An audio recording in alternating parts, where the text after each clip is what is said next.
할렐루야. 3월 13일 수요 새벽 예배 주님의 전으로 나오신 모든 성도님들을 예수님 이름으로 환영하고 또 축복합니다.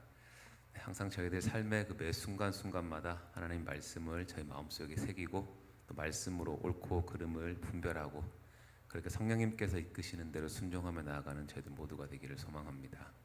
우리 시간 주님 저희들에게 정결한 마음, 정직한 영을 허락하여 주시옵소서라고 간구하는 마음으로 함께 찬양하며 나아갑시다.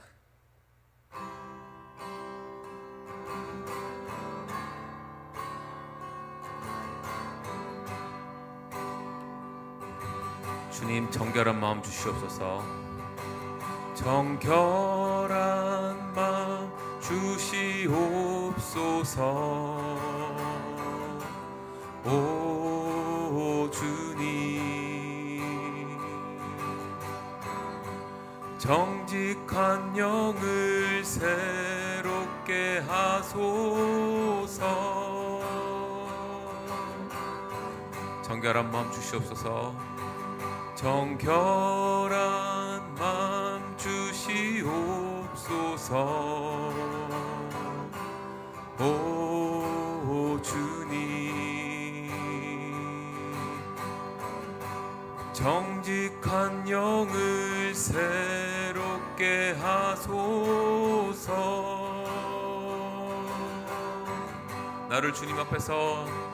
나를 주님 앞에서 멀리하지 마시고 주의 성령을 거두지 마옵소서.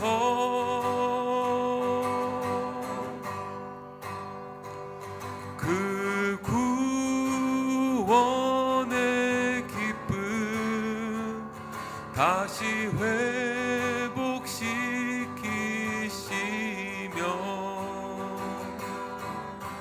변치 않는 마음 내 안에 주소서. 다시 한번 주님께 간구하며 나갑시다. 정결한 마음 주시옵소서. 정결한 마음 주시옵소서. 오 주님 이 시간 정직한 영을 새롭게 하소서.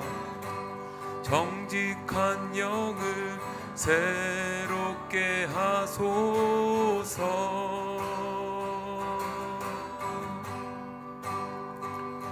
나를 주님 앞에서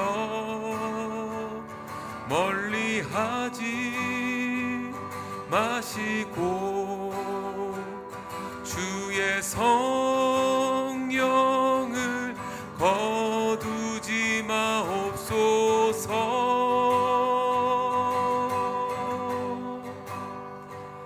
그 구원의 기쁨 다시 회복시키시며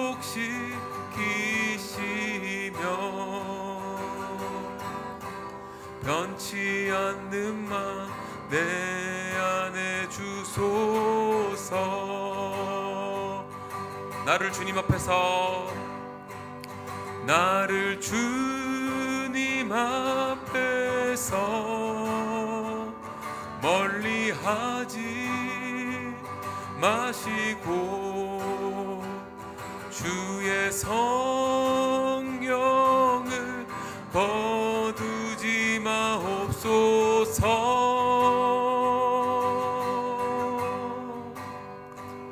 그 구원의 기쁨 다시 회복시키시며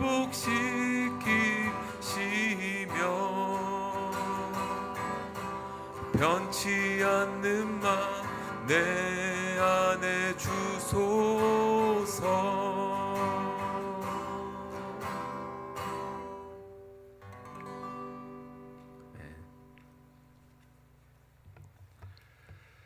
고맙고 자비로우신 하나님, 믿음으로 나온 주의 백성들 하나님께서 기억해 주시고 늘 주의 이름으로 나아갈 때에 주님께서 만나 주시기를 원합니다.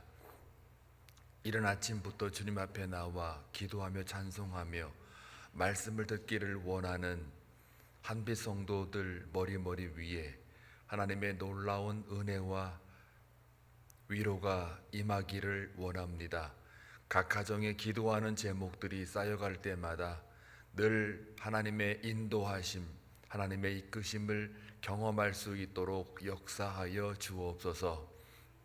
기도를 통하여 하나님과의 더 깊은 교제와 연합으로 들어갈 수 있게 하시고 하나님으로 충만하게 채워지는 놀라운 기쁨을 허락하여 주옵소서. 이 땅에는 많고 많은 사건 사고들이 있습니다. 고난이 있습니다. 환난이 있습니다. 역경이 있습니다. 전쟁과 기근과 여러 가지 홍수와 사고들이 있습니다. 하나님, 그 모든 상황들 속에서도 하나님을 바라보며 온전히 여호와께만 소망을 두는 하나님의 백성들이 있사오니 그들을 찾아가 주시고 위로하시고 그들의 삶들을 통하여 하나님의 역사가 일어나기를 원합니다. 이 시간도 주의 말씀을 통해 하루를 살아낼 때에 모든 하나님의 은혜와 인도하심만을 발견하게 하여 주옵소서. 예수님의 이름으로 기도하옵나이다. 아멘.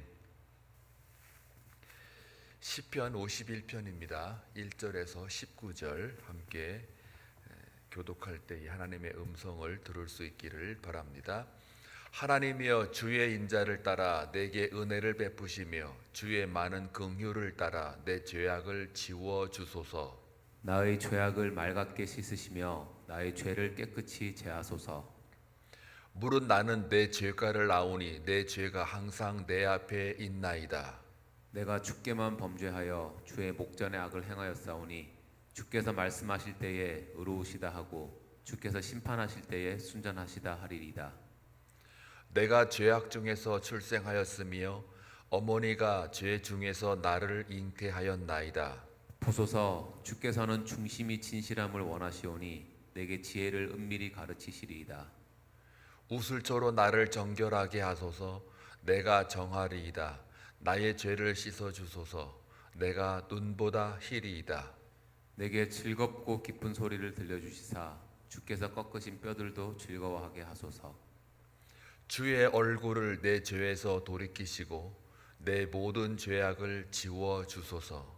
하나님이여, 내 속에 정한 마음을 창조하시고 내 안에 정직한 영을 새롭게 하소서. 나를 주 앞에서 쫓아내지 마시며 주의 성령을 내게서 거두지 마소서. 주의 구원의 즐거움을 내게 회복시켜 주시고 자원하는 심령을 주사 나를 붙드소서. 그리하면 내가 범죄자에게 주의 도를 가르치리니 죄인들이 주께 돌아오리이다. 하나님이여, 나의 구원의 하나님이여, 피 흘린 죄에서 나를 건지소서.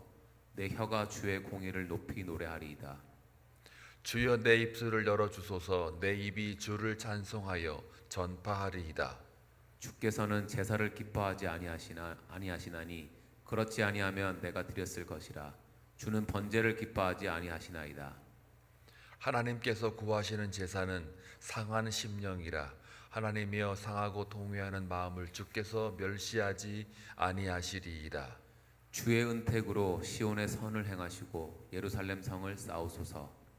그때에 주께서 의로운 제사와 번제와 온전한 번제를 기뻐하시리니 그때에 그들이 수소를 주의 제단에 드리리이다. 아멘. 51편은 아주 유명한 시편 중에 하나입니다. 이 시편은 우리가 알다시피 사무엘 하 11장과 12장을 배경으로 합니다. 이 내용은 이렇습니다. 다윗 왕이 밧세바를 취하게 되지요. 그 밧세바는 우리아의 아내입니다. 우리아는 다윗의 신하 장군이었습니다. 이제 임신을 하자 다윗이 그것을 감추기 위해서 알리바이를 조성을 하게 되지요. 그래서 다윗은 우리아를 전쟁 중이지만 집에 가서 우리아 아내와 동침하게 만들고자 하였으나 여호와의 전쟁 중에 집에서 여인을 가까이 하지 말라라고 하는 율법이 있습니다. 그 율법을 지키는 우리아는 2번이나 다윗이 권했지만, 명령했지만 집으로 가지 않고 전쟁 중에는 여인을 멀리하라는 그 율법을 지키면서 막사에서 2번이나 자게 됩니다. 그냥 우리아가 다윗의 말대로 집에 가서 아내하고 동침을 했다면 다윗 의도대로 알리바이가 형성이 돼서 그 임신이 내 아이가 아닌 우리아의 아내로 이렇게 아이로 그렇게 알리바이를 조성하려고 했다가 실패하게 되지 않습니까? 결국은 우리아를 죽이게 되는데 전쟁에 이제 최전방으로 이렇게 보내버리니까 결국은 다윗에 의해서 우리아가 죽게 됩니다. 그 이후에 이제 아내를 데려오죠. 그러니까 밧세바를 자기 아내로 데려오게 되는데 이것 또한 사실은 이제 고대 근동 문화하고 연결이 되고 있어요. 이제 남편이 죽게 되면 그 아내가 이제 버림받게 되는 거거든요. 이제 그거를 다른 사람이 데려오게 되면 그 여자의 그 어떤 신분이나 지위가 확보되는 것이기 때문에 이제는 뭐 우리아가 죽었으니까 당연히 밧세바를 아내로 맞아들여야겠지요. 거기는 이제 고대 문화의 기본 예의는 지킨 것인데 어찌됐든 간에 이것을 두고 이 나단 선지자가 그 다윗에게 찾아와 책망을 하게 됩니다. 어느 부잣집이 있었다. 양들이 참 많은데 지나가는 행인이 이제 그 집에 머물게 되자 그 양 한 마리 잡기가 그래서 욕심이 많으니까 그 옆에 가난한 그 양 한 마리를 애지중지 키우는 그 사람 거를 갖다가 빼앗아 가지고 와서 그걸 가지고 잡아서 그 행인 나그네에게 대접을 했다라고 할 때 이 말을 듣고 다윗이 격분합니다. 그런 자는 반드시 죽여야 한다. 그리고 율법 출애굽기 22장 1절 말씀을 들먹거리죠. 그렇게 훔친 자는 4배를 갚을 것이다. 이렇게 율법도 잘 알고 있는 다윗입니다. 그때 그 자가 누구냐 그랬을 때 바로 당신이요, 당신이 그와 같은 자입니다 라는 말을 듣자마자 이제 나단 앞에 또 하나님 앞에 다윗이 엎드려 통회 자복합니다. 그 자복하며 고백하는 그 내용이 오늘 51편의 내용입니다. 자, 그러면 다윗이 어떻게 고백을 했을까요? 1절을 볼게요. 이게 19절까지라서 굉장히 긴데 이거를 다 하지는 못할 것 같고 그냥 웬만한 건 넘어가고 중요한 것만 그냥 오늘 묵상을 해보겠습니다.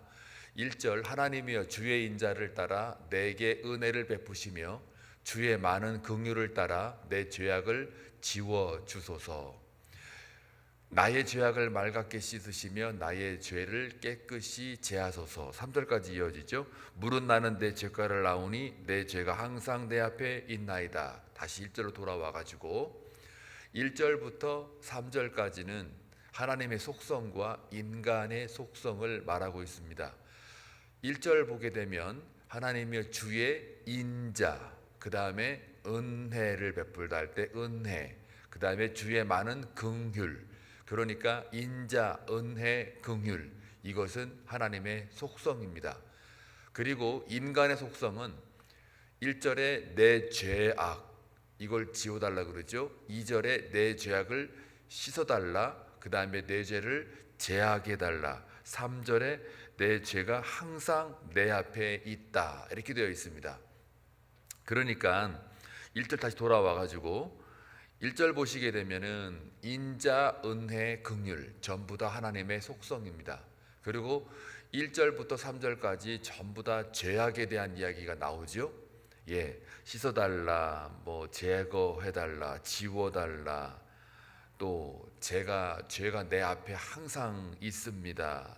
내 죄가를 압니다 라고 하는 거는 뭘까요? 사람의 속성이니까 이 죄는 해결할 분은 누구라는 거예요. 내가 아무리 자복하고 회개하고 인간의 행위로서 손을 다 들고 항복을 한다 할지라도 결국 이 죄는 하나님의 속성, 은혜, 그리고 긍휼, 인자, 이것으로만 내 죄가 제거되고 씻어지고 또 지워지는 그것입니다라고 고백하는 거니까요. 결국 뭐예요?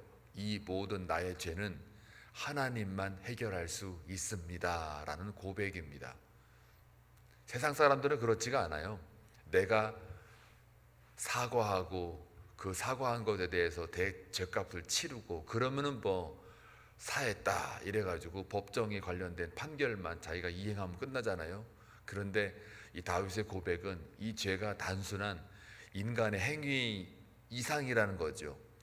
다시 말하면 4절 보게 되면 내가 주께만 범죄하여 주의 목전에 악을 행하여 싸우니 주께서 말씀하실 때에 의로우시다 하고 주께서 심판하실 때에 순전하시다 하리이다. 여기 보면은 내가 주께만 범죄하여, 지금 자기가 범죄한 건 우리아한테 한 건데 여기 지금 그러면 내가 주께만이 아니라 내가 우리아에게 범죄하 이렇게 나오는 게 정상이지 않아요? 그런데 내가 주께만 범죄했다, 이 말은 뭐냐면 주의 목전에 악을 행하였다. 이 말은 죄가 단순히 사람의 어떤 도덕적 윤리적 악한 행동 그 자체가 아니고 더 깊은 곳에서 이 죄가 나온다라는 이야기예요. 그러니까 다시 말하면 모든 죄는 주님 앞에 범죄함으로 주님을 두려워하지 않거나 주님을 사랑하지 않는 데서부터 시작이 됩니다 라는 이야기입니다.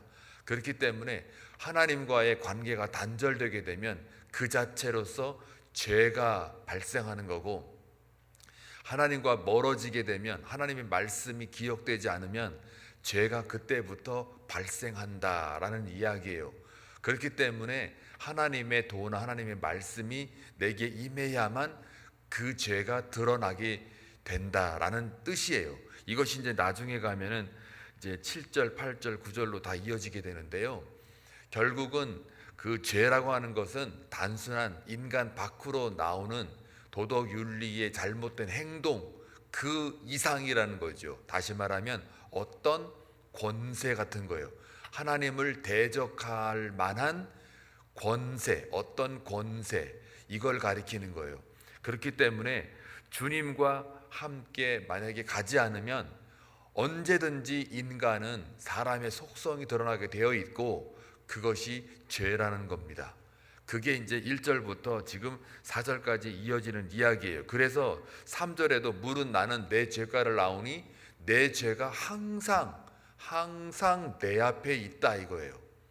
그러니까 주님의 말씀의 도를 기억하지 못하거나 따르지 못하거나 순종하지 못하면 언제나 죄는 내 앞에 있기 때문에 지을 수밖에 없는 죄에 노출된 자라는 이야기죠. 그래서 주님과 함께 동행하고 주의 말씀을 기억하는 것이 얼마나 우리에게는 생명과도 같다라는 이야기입니다. 따라서 내가 주께만 범죄하여 주의 목전에 악을 행하였다라는 이 말은 주님 앞에 내가 그냥 내 멋대로 살았어요, 그런 차원을 넘어서 주께만 범죄했다, 즉 범죄의 근원을 말하는 거니까 주께 죄를 짓게 되면 사람에게도 죄를 짓는다. 하나님에게 죄를 짓게 되면 사람에게도 죄가 이어진다라는 이야기예요.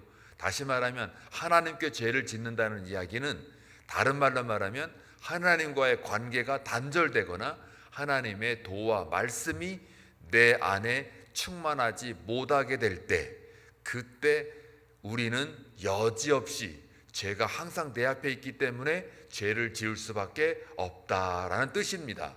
따라서 우리가 예배를 잘 드리고 말씀을 늘 통독하며 묵상하며 쉬지 않고 기도하라는 이야기는 하나님과의 관계를 정상화하고 언제든지 죄가가 내 앞에 항상 있기 때문에 그 주님의 도에 떠나지 않게 하기 위해서, 즉 그 결과는 죄를 짓지 않게 하기 위해서 우리가 쉬지 말고 기도하라, 범사에 감사하라, 항상 기뻐하라. 하나님의 말씀에 순종하라. 예배에 매일매일 드려라. 제사에 승리해라. 영과 진리로 예배하라. 그렇게 얘기하는 거예요. 이게 무슨 강제성이나 의무감이나 책임이나 이걸 하라고 하는 게 아니고, 여러분들의 영혼을 죄 가운데 항상 있으니까 거기에 빠지지 않게 하기 위해서 그렇게 하라는 이야기예요. 예배를 잘 드려라. 다 누구 때문에? 우리 때문에. 말씀 읽어라. 누구 때문에? 우리 때문에. 우리에게 죄에 빠지지 않게 하기 위해서 하나님이 우리에게 복을 주시는 거예요. 말씀을 들어야만 책망도 듣고 교훈도 들을 거 아니에요. 바른 방향 제시를 들을 거 아니에요. 나단이 만약에 아무 말도 안 했어 봐요. 다윗은 그냥 죽을 때까지 그냥 자기가 사람 속성상, 이 죄 특성상 속이고 갈 거 아니겠냐고요. 나단이 지금 책망하는 거는 하나님의 도와 말씀이 다윗에게 지금 접근하고 있는 거예요. 나단이 지금 누구예요? 여러분이 가지고 있는 성경 말씀이잖아요. 또 지금 이 강단에서 제가 지금 여러분에게 하나님 말씀을 대언하고 있잖아요. 나단의 입으로 지금 대언하고 있잖아요. 예배드려라, 기도해라, 순종해라, 사랑해라. 항상 우리 앞에 죄가가 있으니까 늘 말씀 통독 열심히 해라 그러잖아요. 근데 안 해요. 안 해요. 배째라 식이에요. 그러면 이제 저는 할 말 다 한 거죠. 근데 여러분들이 나단의 말을 듣고서 통회 작업하고 내 죄가 항상 내 앞에 있나이다. 내 죄를 사할 수 있는 분은, 지울 수 있는 분은, 씻을 수 있는 분은 하나님의 인자요, 은혜요, 긍휼 뿐입니다. 이 죄가 이게 단순히 제가 도덕적으로 윤리적으로 지은 죄가 아니고 이 속에서 나오는 것 같습니다. 주께만 내가 범죄했습니다. 주님을 내가 두려워하지 않고 주님을 내가 사랑하지 않았기 때문에 이 죄가 나온 것 같습니다. 주여 하고 주께만 내가 범죄하였고 주의 목전에서 내가 죄를 지었나이다 라고 고백을 하면 주께서 사해 주신다, 그런 뜻입니다. 오늘 시편 51편이 전부 다 그런 이야기입니다. 자, 그래서 5절 볼까요? 유명한 글이라 제가 또 강의를 해드릴게요. 내가 죄악 중에서 출생하였으며 어머니가 죄 중에서 나를 잉태하였나이다. 이걸 딱 보니까 이거 우리 많이 인용하잖아요. 그래, 죄는 내가 태어날 때부터 죄성이야. 네. 근데 우리는 뭐라 그래요? 모태신앙. 태어날 때부터 나는 믿음을 가졌다는 거예요. 믿음 가진 사람이 맨 죄만 짓고 삽니까? 그 말이 엄밀히 말하면 틀린 말이에요. 사실은 모태신앙이라는 게 틀린 말이라고. 자기는 날 때부터 기독교 문화에서 자랐어요. 우리 어머니 아버지가 잘 믿으신 분이에요. 요거 자랑하려고 지금 얘기한 거 아니에요. 자랑할 거 하나도 없어요. 저거는 모태 죄인이에요. 원래는 저걸 잘 분석하면 모태 신앙이 아니고 모태 믿음이 아니고 모태 죄인이에요. 모태 죄인. 그것만 아세요. 회개만 있는 거예요. 우리 애가 갖고 있는 죄는 절대 우리 스스로가 이겨낼 수가 없어요. 모태 솔로가 아니고 모태 죄인이에요. 아시겠습니까? 영상을 보시는 분들, 또 여기 나와 있는 분들, 요 말을 모태 죄인으로 바꾸세요. 그냥 모태 믿음은 무슨, 아이고 아니올시다. 그 다음에 6절 보소서 주께서는 중심이 진실함을 원하시오니 내게 지혜를 은밀히 가르치시리이다. 예, 주님은요 우리 마음을 뼛속까지 본다는 이야기입니다. 이 말이 어디서 나오냐면 8절에 보시면은 내게 즐겁고 기쁜 소식을 들려주시사 주께서 꺾으신 뭐래요? 뼈들도 즐거워하게 하소서. 이 뼈가 뼈가 어떻게 즐거워해요? 이게 무슨 말이냐면 뼈가 어디 있는 거예요? 사람의 가장 깊은 속에 있잖아요. 겉은 피부고 그 피부 깊숙이 박혀 있는 게 뼈잖아요. 모든 사람을 이렇게 지탱하는 그 한 가운데 뭐라 그럴까요? 가장 깊은 곳에 있는 게 뼈잖아요. 그러니까 죄라고 하는 게 가장 깊은 곳에 있는 거예요. 그 깊은 곳에 있는 그 죄가 지워지고 씻어지고 제하다 보니까, 제거해지다 보니까 그 꺾었던 뼈들도 즐거워해달라, 그런 얘기니까 죄가 완전히 없어진 상태를 말하는 거죠. 이거는 누구만 할 수 있는 거예요? 하나님만 할 수 있는 이야기예요. 그러니까 내게 즐겁고 기쁜 소리 들려주시사 주께서 꺾으신 뼈들도 즐겁게 달라. 자, 그래서 여기 보게 되면 7절, 우슬초로 나를 정결하게 하소서. 제가 한국 갔다가 우슬초로 만든 향수 하나 들고 와가지고 뿌리고 다니면서 주여 나를 정결케 하소서 이렇게 지금 하고 있는데, 오늘도 뿌리고 왔어요. 이 향수 맡으면서 야, 오늘 또 요 말씀 증거하는구나. 우슬초로 나를 정결케 해달라. 내가 정하리이다. 나의 죄를 씻어주소서. 내가 눈보다 희리이다. 우슬초로는요 다른 게 아니에요. 옛날 그 어린 양의 그 피를 뿌릴 때 사용을 했고, 또 나병 환자가 만약에 정결함 받을 때 제사장들이 그 나병 환자에게 피를 섞어가지고 이렇게 같이 뿌려주는, 또 발라주는, 그게 바로 우슬초예요. 그러니까 정결하게 하는 어떤 약초 같은 건데, 그거를 갖다가 빗대어서 이야기하는 거예요. 비유적으로 말씀하는 거죠. 그러니까 부정으로부터 정결하게 하는 그런 어떤 예식의 하나예요. 그러니까 영적으로 볼 때는 예수 그리스도의 보혈의 피로 말미암아, 또 하나님의 인자와 은혜와 긍휼로 말미암아 나를 정결하게 해달라, 그런 얘기입니다. 그러니까 이 죄의 문제는 하나님의 문제라는 거죠.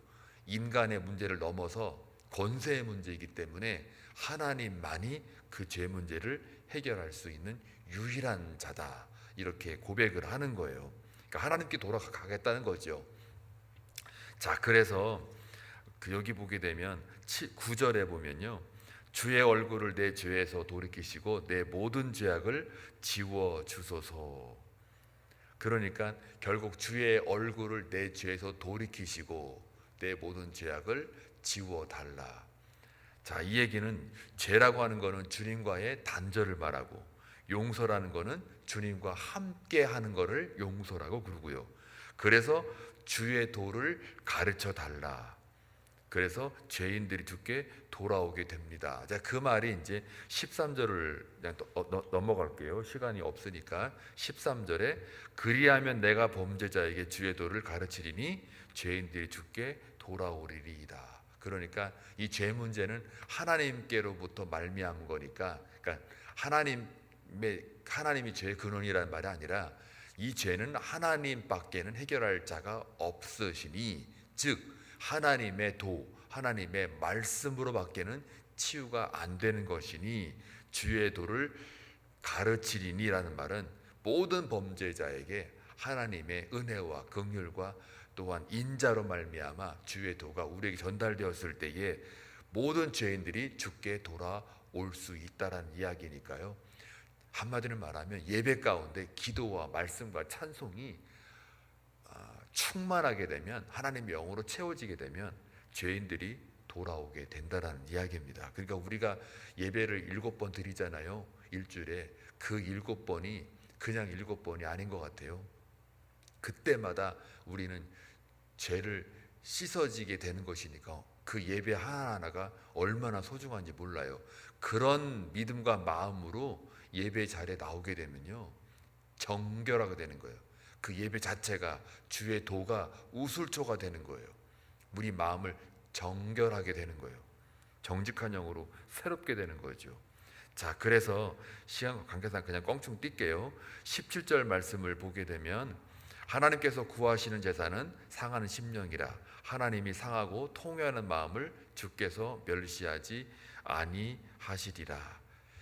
그러니까 구약 시대에는 제사를 드림으로 하나님께 나아가서 그 죄를 매일매일 이렇게 씻었잖아요.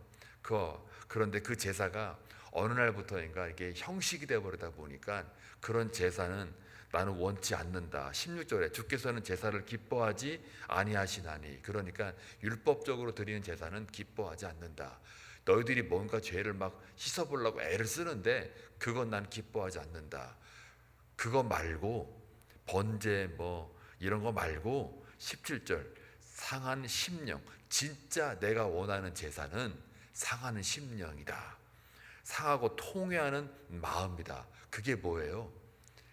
단순한 잘못했어요 하고 말하는 그게 아니고 하나님 앞에 온전히 엎드려 하나님의 말씀에 순종하고 하나님이 내 뼛속까지 그 영으로 채워지는 그 상태, 즉 오늘날로 말하면 십자가를 보고서 자기 죄를 인정하는 것, 십자가의 보혈만이 내 죄를 사할 수 있습니다. 구약으로 돌리면은 하나님만이 내 죄를 사할 수 있습니다라는 그 심령, 그게 상한 심령, 상하고 통회하는 그 마음, 그걸 주님이 멸시하지 않는다예요.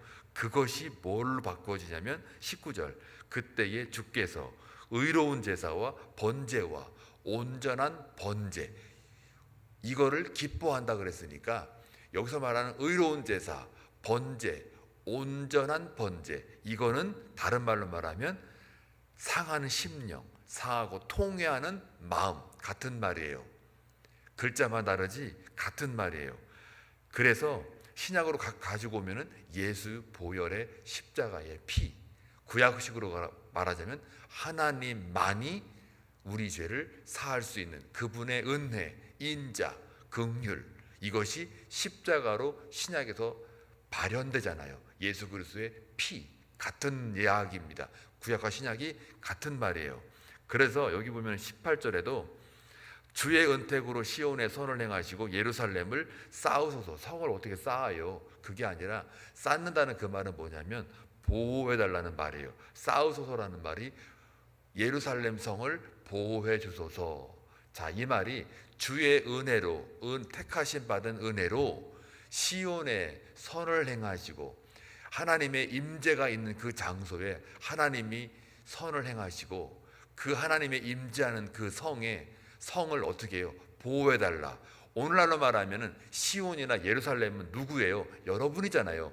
하나님의 성전이잖아요, 여러분들이. 그러니까 여러분을 갖다가 어떻게 해요? 선으로 행하시고 여러분을 뭐예요? 쌓으소서, 보호해달라는 이야기예요. 죄로부터 보호해달라, 그런 뜻입니다. 그러니까 그래서 상하는 심령으로 상하고 통회하는 마음을 가진 그 자가 하나님의 은혜를 입은 자이고 그 자가 시온에서 여러분에게 선을 행하고 여러분을 어떻게 해요? 보호하는 하나님의 손길, 이끄심이 있다. 그러니까 결국은 51편은 한마디로 말하면 하나님이 네 죄를 해결할 수 있다. 예수 그리스도의 보혈의 피로만 우리의 죄가 사해질 수 있다. 이거를 다시 한번 강조하는 이야기입니다.